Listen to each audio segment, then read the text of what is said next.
soit des grands clubs. Nous savons les reconnaître dans notre vie intime. Et moi, par la force des choses, j'ai appris à les reconnaître dans la vie politique. Ce sera toujours spécial pour moi de parler à Toulouse.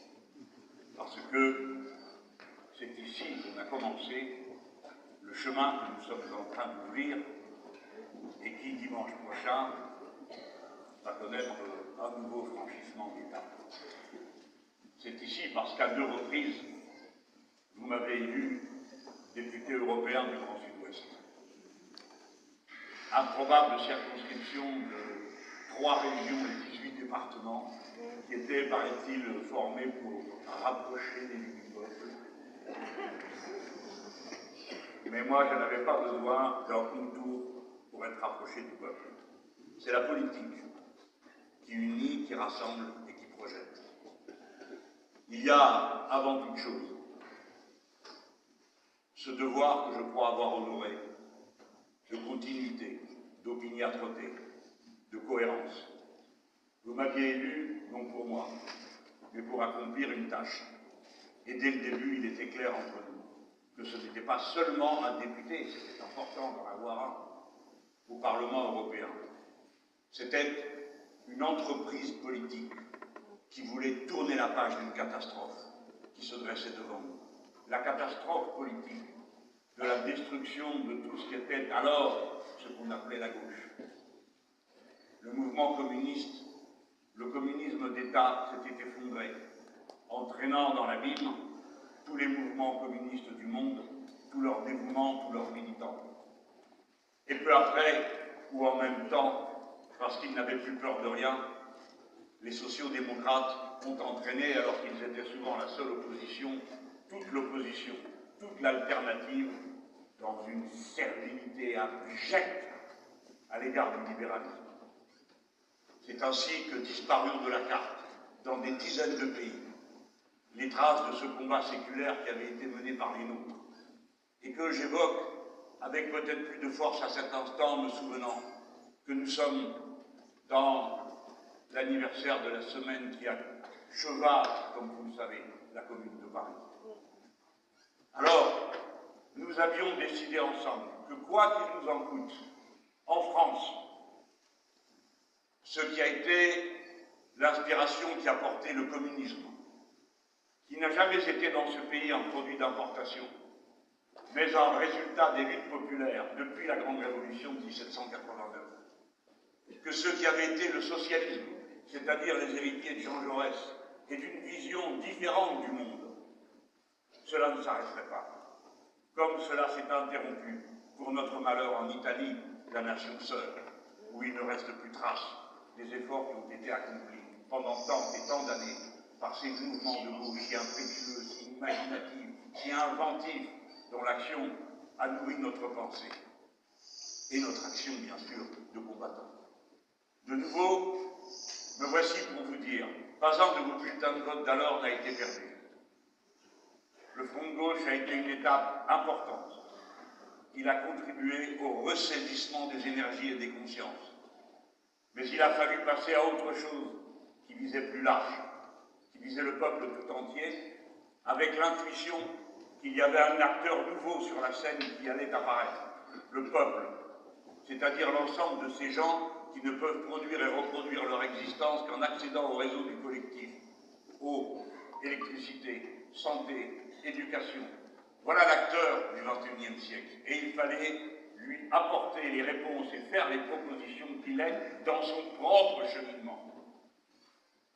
La France insoumise a amené jusqu'au vestibule du pouvoir la cause qui est la nôtre et le programme L'avenir en commun qui est l'héritier de toute cette histoire. À présent, il va de soi que l'ennemi a parfaitement compris à quoi il avait affaire. C'est pourquoi je dis à ceux qui se désespèrent de la hargne sans fin qui s'acharne sur nous, de cette manière de nous avoir condamnés à vivre dans les boules puantes chaque semaine, parfois chaque jour.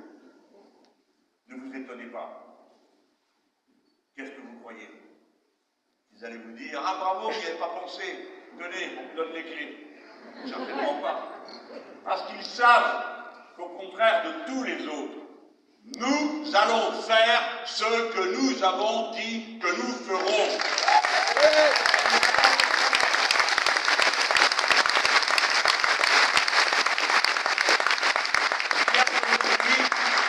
Une nouvelle fois ici, je viens vous appeler à un combat et à écrire une nouvelle page.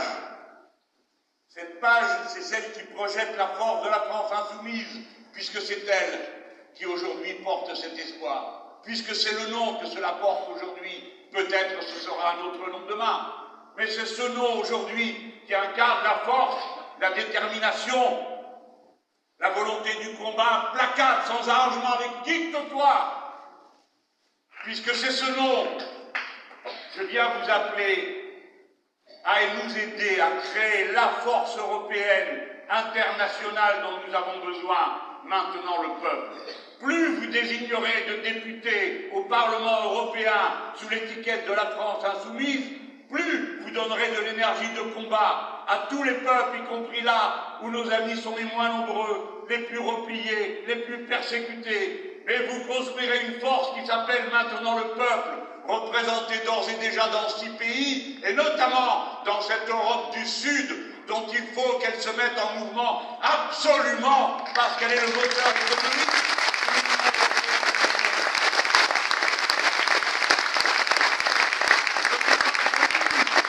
Maintenant, le peuple aura, avec ses alliés du moment, une candidature à la présidence du Parlement européen. Maintenant, le peuple aura une candidature proposée à la tête du groupe de gauche que nous allons constituer au Parlement européen. Maintenant, le peuple mènera la lutte partout et d'abord, là où nos amis ont le plus besoin de nous.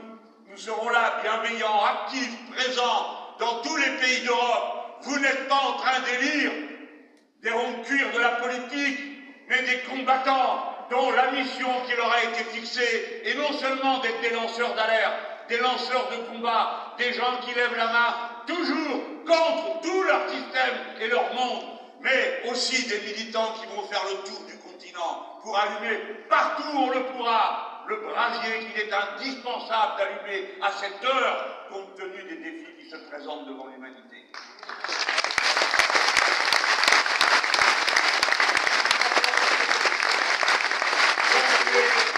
L'espoir la plus brillante, je n'y ai aucun mérite, sinon d'avoir fait les gros yeux quand il fallait. Un comité composé de 60% de gens tirés au sort, brave, honnête et commun, a fait cette liste. Je ne vais pas vous la lire un par un. Il y a certes 60% de gens qui n'ont pas de carte de parti. Je ne dis rien contre les partis, je suis membre d'un parti. Mais des gens qui ont choisi des formes différentes d'engagement. Celle-ci de l'associatif, l'autre du syndical, le troisième du politique. Oui, du politique.